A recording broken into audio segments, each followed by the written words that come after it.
Hi everybody, welcome back to our channel. In this video, I'll be showing you the procedure on how to archive items in TikTok. Now, TikTok does not have a dedicated archive feature. You could archive the same result by changing the video's privacy settings to only me. This hides the video from public. So to do this or to privatize a posted video, you could follow the simple steps. First of all, open the TikTok application and login.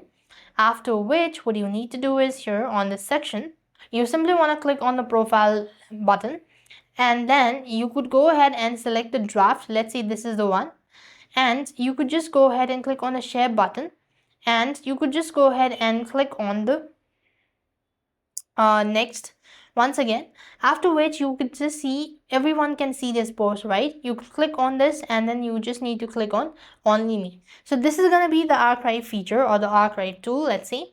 So this way you'll be able to archive item in TikTok. Other than that, there is no way you could do it. So I hope you understand. That's all. I hope the video was helpful. Make sure to like, share and subscribe. Thank you for watching. See you in the next video.